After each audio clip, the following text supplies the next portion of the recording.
Bonjour Alexis. Bonjour Maud. Donc toi, ta mission en tant que manager, c'est quoi exactement? Le but du manager, c'est vraiment de s'assurer que la prestation food and beverage délivrée dans tout l'hôtel, peu importe l'endroit, est au niveau et respecte les process, les standards et satisfait la clientèle. Un petit peu d'accueil, je vais y repasser de temps en temps pour vérifier que les gens sont bien accueillis, bien entendu. Je te propose d'aller faire un tour de salle, comme ça on va voir si tout va bien. C'est parti. Et en même temps, on jette un œil au niveau des buffets. Ce restaurant aujourd'hui, c'est vrai qu'il est assez grand parce qu'on est sur 768 places plus 3 grandes terrasses. Donc du coup, forcément, ça veut dire qu'en moyenne, nous, on fait sur du 3600 couverts jour. Donc c'est des chiffres assez conséquents. Donc c'est vraiment un style de management qui est différent et d'où le fait qu'on ait des grosses équipes. Au quotidien, c'est surtout du suivi, de la personnalisation. 9 fois sur 10, on verra que le client Club Med se sent à la maison et prend des habitudes et va toujours être dans une salle. Ce qui fait que nous, on personnalise parce qu'on sait les attentes de cette personne. D'accord. Est-ce que vous vous adaptez par rapport à l'offre que vous proposez?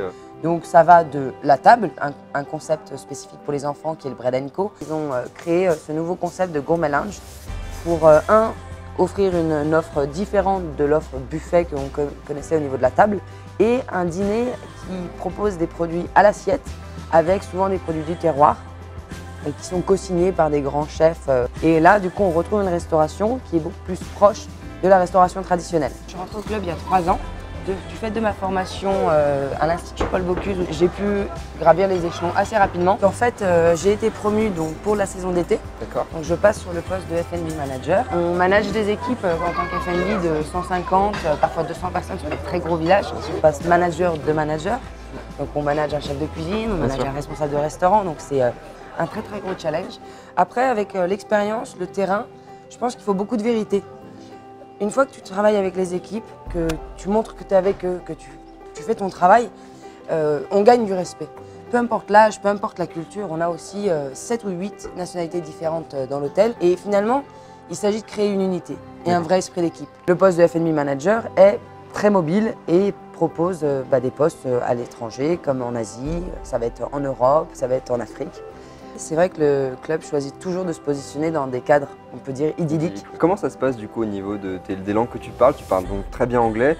Est-ce que c'est un prérequis de parler bien anglais pour ton poste? J'imagine que oui. Oui. En montagne, l'hiver, on a près de 70% de clientèle internationale.